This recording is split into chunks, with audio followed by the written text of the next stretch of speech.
Yo, what's going on, YouTube? Welcome back to another Minnesota Twins franchise mode here on MLB The Show 22. I think we've hit double digits. I think this is episode 10. So this is a big episode. We are in the month of September, or just getting there, and that means that it is September call-up time. It is expanding the rosters. It is getting ready to go to the playoffs. And if you are joining us for the first time, you can see that our team is not doing that bad. We are 4 games back. 67 and 67. We are 500, but we pretty much need to win the AL Central in order to compete. Because if you want to look at the American League wild card, we are 7 games back. And yeah, you look at this. It's like Blue Jays, Yankees, Red Sox. I mean, that entire AL East is just insane. So we basically have to win the AL Central. We made a couple of trades, just to recap again. We traded Taylor Rogers and Brent Rooker because they were off the team and traded when the Twins actually were doing things before the season. So we went up and picked up Chris Bryant, which is great for us because we have a long contract with him. And then we can also move some guys next season like Urshela, or we're not re-signing Sanchez. We're going to keep it, like I said, pretty realistic. Probably for the next year or two, but then we might start getting a little crazy. Also, these guys kind of want a lot of money. I would love to keep Sanchez around for another year, but he wants too much money, so we're going to bring up some young guys and go from that. So you can see we're 21st ranked in the MLB, and we are 3rd in the AL Central. We need to win it. So let's get going. We are going to sim today. Auto fix that. Okay, so now let's go to our September call-ups. And it looks like they've made the call-ups for me. So we bring up Matt Cantirino, Aaron Sabato, baby. I love that guy. I love Aaron Sabato. We've called him up to the Saints. Look like Blaine Enlow has been called up to the Saints. So we're going to try to get these guys up to the major leagues a little bit more. Duran, he is an expanded roster move. We'll see if we can use him. And Royce Lewis has been called up to the Twins. My goodness, is it the year? So we're going to try to play with one of those guys here in this episode. Those are the call-ups we have made. So, White Sox. This is a big game. Let's jump into it, and then we will sim to the end of the season after this, and then go through everybody's stats as we make the roster. So, let's view, or the playoffs. Let's view today's game. Oh, actually, I might have to go into rosters first, like lineups, because I want to make sure Royce Lewis is pitching. We're going to put in Royce Lewis today, and he's going to be the DH. So that is what we will do. Put him in. He's only a 68 overall, because his contract is very weak, which is great for us. He didn't play with the Twins, though, did he? He couldn't have. So I'm not exactly sure what that is. We're going to put him in there today. And let's go into this game. Can I see who's pitching? Giolito's pitching. This is a great game. Okay, so we are going to play the game. Yes. And we are going to player lock as Royce Lewis. So this is great. We are player locking with Royce Lewis, our September call-up. And then, like I said, we will sim through the rest of the season. Try to make it to the playoffs, and then we will go from there. It is raining in Chicago, and Royce Lewis is up. He has got a tiny PCI. We are playing on All-Star difficulty. Goodness sakes, this is a tiny PCI. First round pick in 2017. He's had some injuries and stuff. And he gets a hit up the middle. Royce Lewis is on base. It said that he had gotten hits before, like he had like a 168 average or something like that. I'm gonna go with that's his first hit on the Twins, because I'm not exactly sure how he was called up before. Maybe he injury or something that I was simming through. And that's a base hit. We're gonna go to third. Let's go. The speed, the 85 speed gets us to third. Royce Lewis looking like a oh shoot, what's the car? Rolls Royce. That's what I was trying to say. And let's see if we can get home here. Chris Bryant, our new guy, gets walked. Why is he stealing? Alright, that was stupid. Okay. We're up again. See, it says... Oh, hold on. Just a second. Oh, I guess it just says he's 1 for 1. I don't know what I was thinking. But it did say earlier he had like a 168 average. Like I said, he played 44 games. I don't know if that was just a call-up or something else. It said he was 2 for 4 in the last game. I don't really know. The only problem with this, and you guys can let me know what you guys think, what do we do with Royce Lewis? We have Austin Martin, we have Lewis, we have Urshela, we have Bryant, we have Polanco, we have Arise, we have Correa.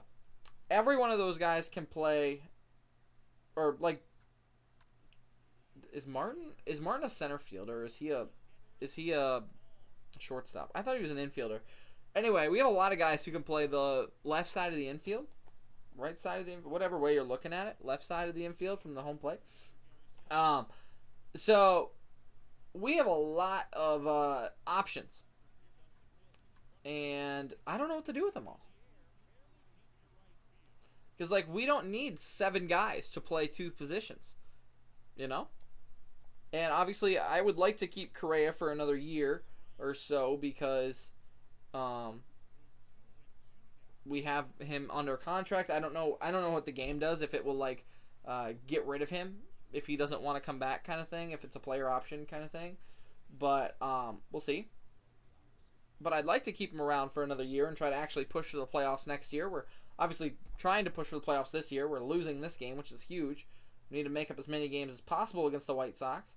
But, yeah, I don't know what to do with these guys. We have 7 of them or something. So, we'll see. We'll see.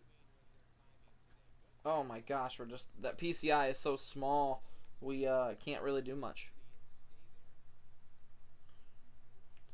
1 and 2 from Giolito. Oh, gosh. That high fastball got me. Well, that's okay. And we're up now. We're up. Let's go. Let's drive him in.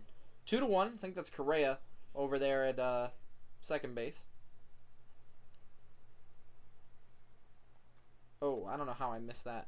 Joe Kelly in the game. We got to win this game. Like I said, we're 4 games back. We got to win the AL Central to win this game, or to get into the playoffs. And this would put us 3 games back if we can win this game. And, of course, September is the month when you get to play all your rivals. I didn't look at the map, but we can do it after this. I know we're obviously playing Chicago 3 games here. So that's important. So we can, claw back to 1 game, depending on what Cleveland does as well. But there you go. Like, we will be able to compete, except for we got to start with this game. That's a hanging curveball, and I line out to the second baseman. So a 2 for 4 day, though, for Lewis. Not bad, I'm going to say, in his debut with the Twins. And the Twins get the win. Let's go. Good job, Bailey Ober. Look at that. 6 innings, 6 hits, but 5 strikeouts and only 1 earned run. I love it. Not a great offensive game in the rain, but I love it. We get the win.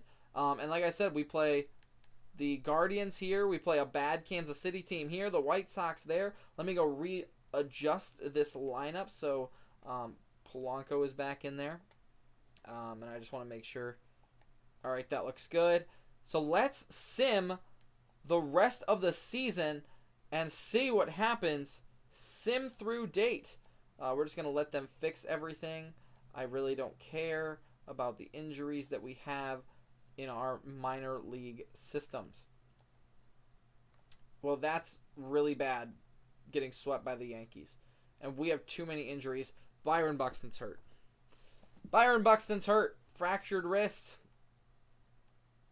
I'll put him on the 60-day DL. We're not making the playoffs anymore. Oh my gosh. I don't know what to say. Congratulations. The Saints have finished their season 86-64. There you go. Good for them. I want to keep simming. We're going to sim for the rest of the season. And it wasn't good enough to make the postseason. Wow, would you look at that? 82-80. 82-80, and we don't make the postseason. We finished 3rd, 7 games back. Wow, what a disappointment. The Twins finished 16th in the team ranking, so we were like 25th, and that put us above. That got us going. Our defense is great, our speed is great, our power is there, our pitching is there, our contact was not good, and that's what wins you games right there. That's what wins you games. The Twins are very much a hitting team. Um, so just, we finished above 500, which is good, and probably likely what the Twins will do this year.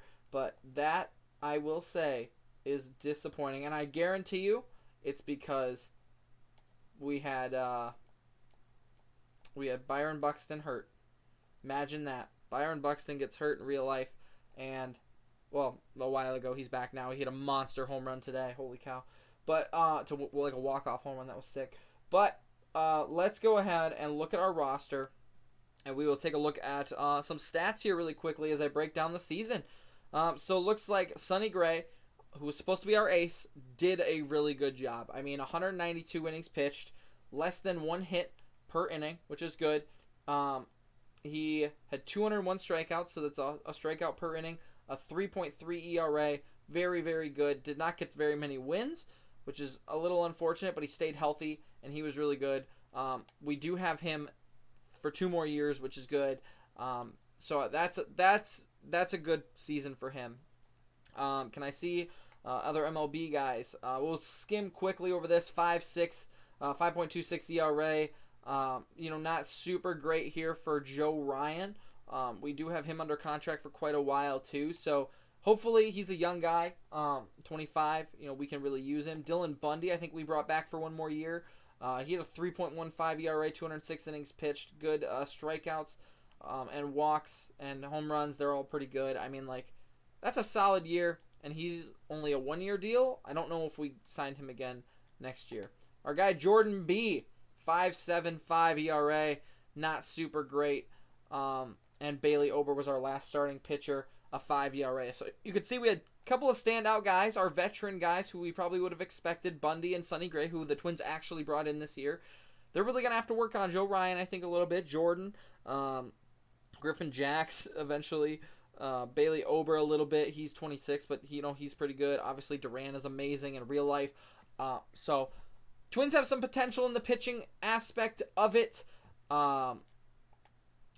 This is why we brought him on for 1 season, and he had a 4.5 ERA. He was supposed to get us to the playoffs, and he did not. That's whatever. Now let's go through our other guys.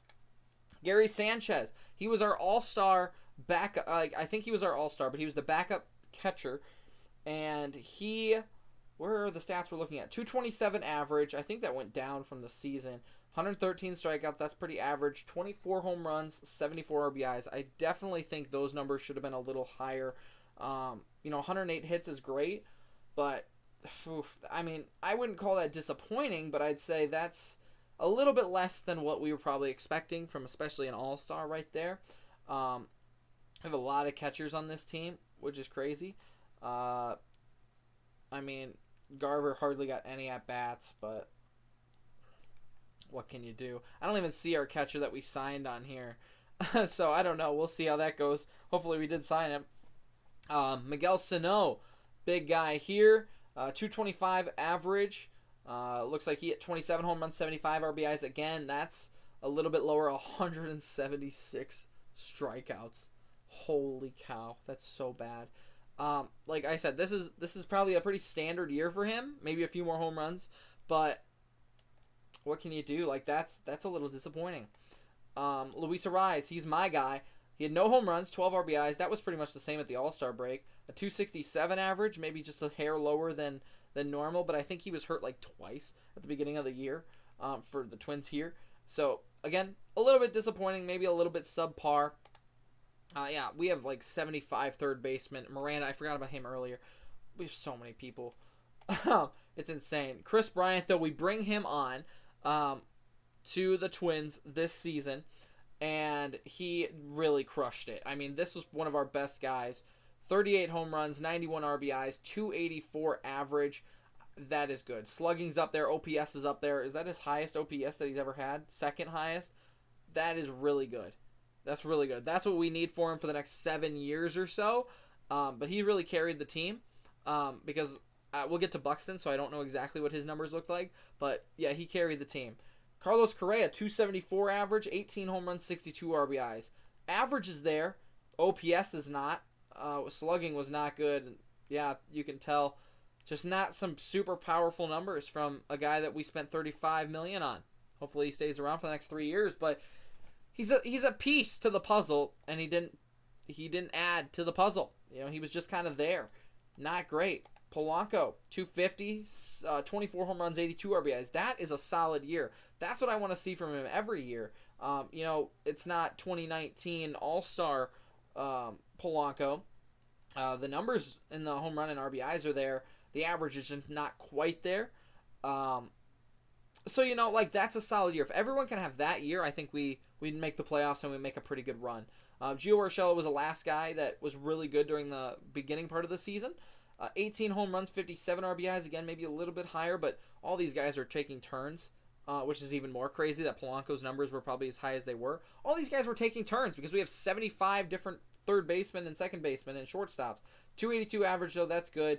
Maybe a little bit lower on the OPS side, but again, pretty good season. 160 hits. That's really well. And we do have Urshela around for one more year at least. We will probably end up trading him next year, though, just because I don't really need him. We don't need to look at Nick Gordon.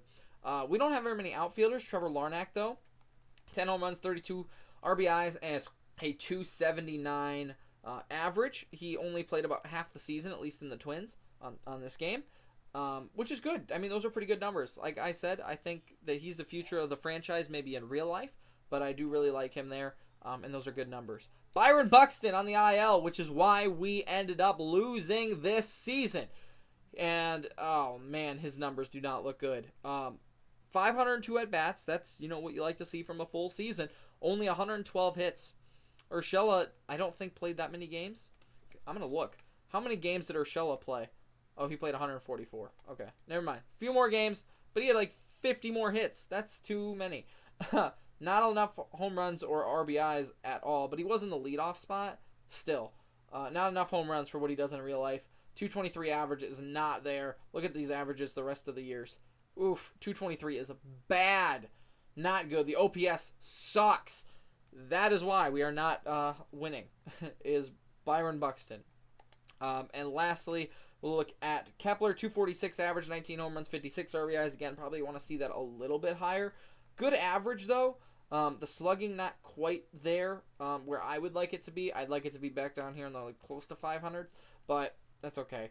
I don't expect too much from Kepler. I think, again, that's a solid season, like Polanco. Maybe a few more home runs, but that's pretty good. We have him next year as well. And the last guy we can look at is Kiriloff, who I think had the best season overall. Only played 132 games, but that's all he needed to. He had 140 hits in 25 less at-bats than Buxton. 20 home runs, same home runs and RBI, or like one more home run. And a 291 average, 477 slugging. That's really good with an 813 OPS. Pretty good, especially for a guy who's in his second year, and we've got him through 2026. If Kiriloff is the face of the franchise, which I think he will be eventually, I mean, he was a great, what was he, a second-round pick, first-round pick, I don't know when it was. He's good. I really liked him this year, and he really did what we need him to do. So, I mean, Buxton was subpar, Correa was subpar, Bryant was good, Polanco was decent, but I'll give him a point for that. Sonny Gray was good. Sanchez was Kepler was Gio Urshela was good. Kiriloff was good. Bundy was good. I mean, 6 players, really, that performed better than probably they should have. I mean, this is not an all-star lineup, but it's a good lineup, and we missed the playoffs for it. So that is going to do it for this episode. I hope you guys enjoy it. Kind of a wrap-up of this season episode. We'll go through the off-season in the next episode and jump into season number 2 in the following one. So a little bit to look forward to. But guys, let me know what you thought of this first season. I would have loved to make the playoffs, but man, we just fell short even with the trades. I didn't want to go all out, and sell everybody or go get everybody, but decent year. A little bit under expectations, I would have said, but we'll go again next year, and hopefully we'll see how it goes. But let me know what to do in the off season. Let me know what you thought of the season, and we'll see you next time. Bye.